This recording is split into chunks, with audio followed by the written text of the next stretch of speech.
ஆரம்பிக்கிறதுக்கு முன்னாடி நம்ம துவா ஓதிக்கலாம். ரப்பி ஷ்ரஹ்லி சத்ரி வயஸ்ஸிர்லி அம்ரி வஹ்லுல் உக்தத்தம் மின் லிசானி யஃப்கஹு கௌலி.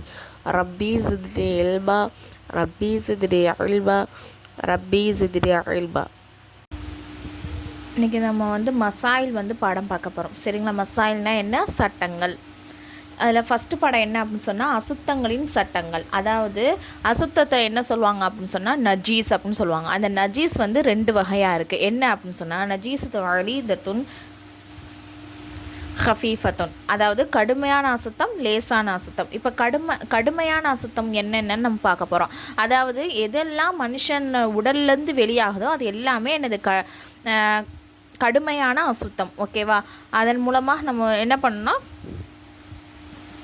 குளிக்கணும். சரிங்களா? அது கட்டாயம். என்னென்ன விஷயம் சொன்னால் மனிதனுடைய சிறுநீர், மலம், ரத்தம், சீல், ஜலம், வாய் நிரம்ப வாந்தி எடுத்துட்டா, அப்புறம் மதன நீர், வெட்டநீர், இந்திரியம், மாதவிடாய், பிரசவத்தீட்டு மற்றும் நோய், உதிரப்போக்கு, மேலும் பால் குடிக்கக்கூடிய குழந்தையின் சிறுநீர் ஆகியவை என்னதுன்னா கடினமான அசுத்தமாகும்.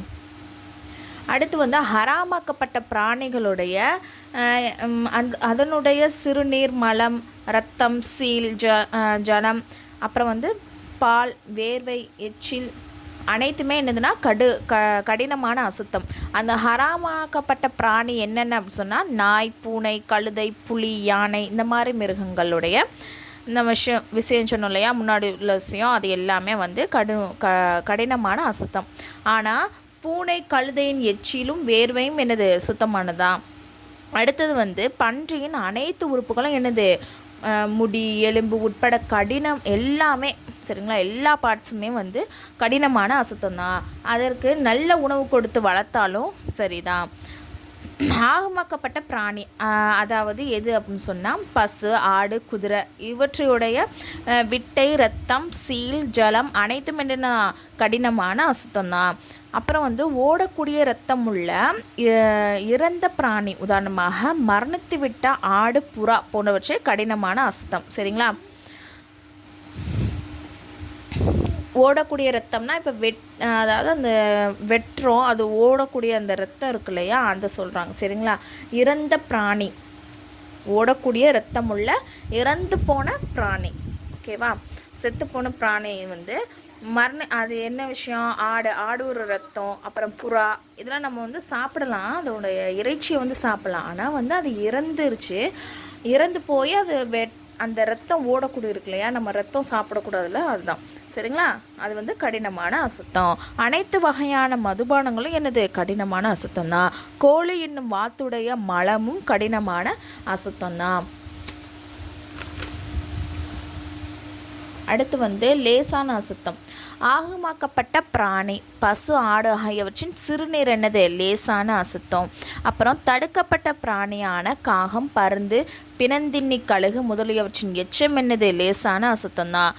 இந்த பாடத்துடைய கொஸ்டின் என்ன அப்படின்னு சொன்னால் எந்த பொருட்கள் கடினமான அசுத்தமாகும், எந்த பொருட்கள் லேசான அசுத்தமாகும், கோழி என்னும் வாத்துடைய கழிவுகள் எந்த வகையான அசுத்தத்தை சார்ந்தது. இப்போ கடினமான அசுத்தத்தின் சட்டம்.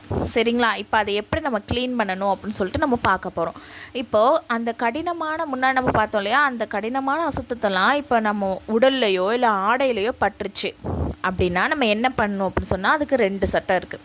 சரிங்களா? ஃபஸ்ட்டு என்ன அப்படின்னு சொன்னால் அது திரவமாக இருந்தால், அதாவது என்னென்னா லிக்விடா, ஓகேவா, உதாரணமாக சிறுநீர் அல்லது ஒரு சிறுநீர், ஓகேவா, அப்படி இருந்துச்சு, அந்த சிறுநீர் நம்ம ஆடையிலையோ இல்லை நம்மளுடைய உடல்லையோ பட்டுருச்சு, அது எந்த அளவுக்கு அப்படின்னு சொன்னால் அதோடைய மெஷர்மெண்ட் எந்த அளவுக்கு சொல்கிறாங்கன்னா, நம்மளுடைய காயின் இருக்கு இல்லையா, ஒரு திரகம்னா நமக்கு என்னதுன்னா நம்மளோட இந்தியா நாட்டில் உள்ள ₹1 நாணயம் ஒரு அளவுக்கு ஷேப்பில் இருக்கும் இல்லையா, அந்த அளவுக்கு இருந்துச்சு அப்படின்னு சொன்னால் அதை கழுவாமல் தொழுது விட்டால் தொழுகை என்ன ஆயிரும், கூடிடும்.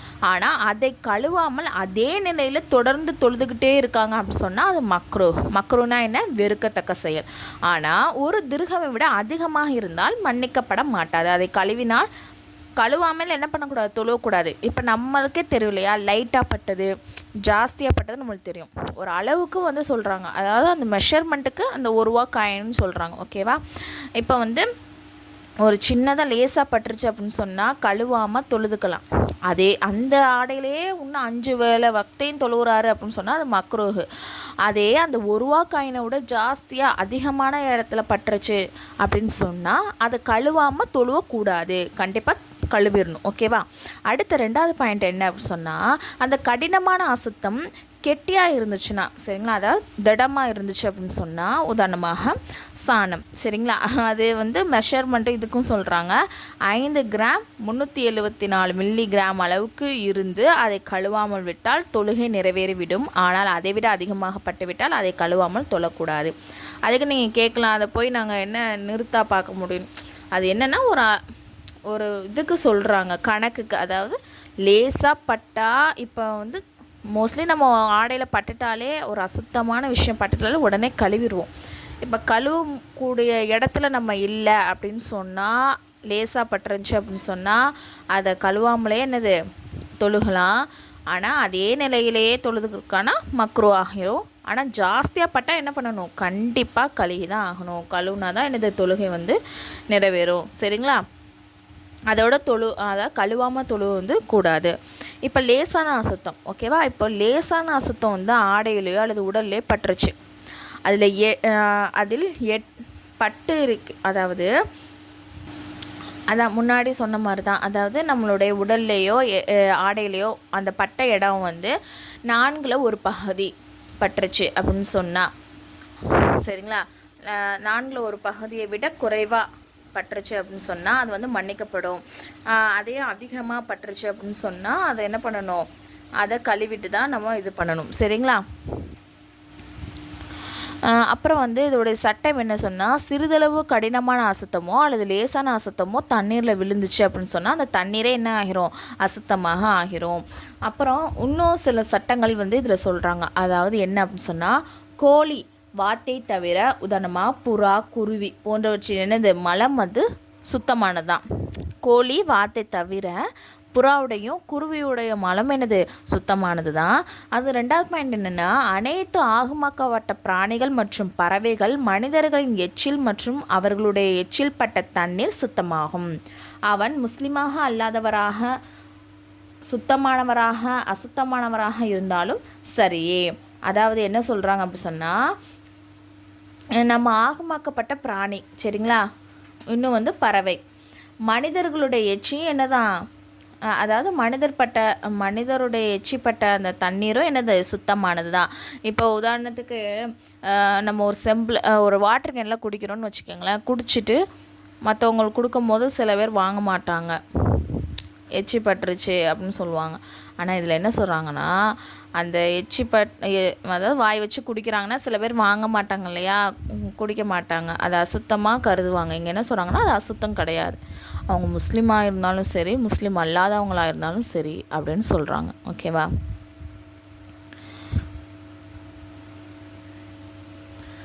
அடுத்தது எந்த மரணித்த பிராணியின் ஓடக்கூடிய ரத்தம் இல்லையோ அது அசுத்தம் அல்ல. உதாரணமாக கொசு, மூட்டைப்பூச்சி இதெல்லாம் நம்ம அடித்தோன்னா என்னது?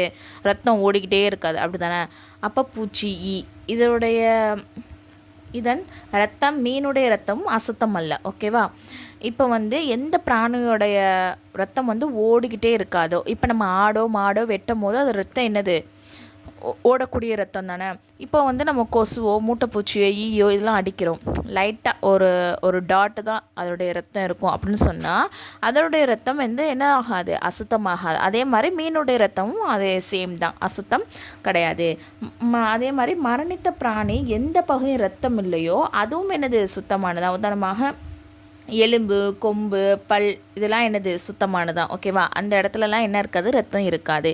குளிப்பு கடமையான நேரம், மாதவிடாய் காலம் போன்ற நேரத்தில் வெளியாகும் வேர்வை சுத்தமாகும். வேர்வை ஆடை மற்றும் விரிப்பில் பட்டுவிட்டால் அவை அசுத்தமாகாது. இது என்ன விஷயம் அப்படின்னு சொன்னால், இப்போ மாதவிடாய் ஏற்பட்ட பெண்கள் சில பேர் மாற்று மதத்தாரெலாம் என்ன பண்ணுவாங்கன்னா ஒதுக்கி வச்சுருவாங்க இல்லையா, அவங்க சாப்பிட்றதுக்குன்னு தட்டு தனியாக, அப்புறம் அவங்களுக்குன்னு தனியாக எல்லாமே ஒதுக்கி வச்சுருவாங்க, பாத்ரூம் எல்லாமே. அப்போது நம்ம இதில் என்ன சொல்கிறாங்க, நம்மளுடைய இஸ்லாத்தில் என்ன சொல்கிறாங்க அப்படின்னு சொன்னால், அவங்களுடைய வேர்வையோ அவங்களுடைய ஆடையோ எதுவுமே என்ன கிடையாது, அசுத்தமே கிடையாது. அவங்களுக்கு வரக்கூடிய அந்த பீரியட்ஸ் மட்டும்தான் என்னது அசுத்தமானது. சரிங்களா? மற்றபடி அவங்க அவங்களோட இருக்கக்கூடிய எந்த விஷயமே என்ன கிடையாது, அசுத்தம் கிடையாது.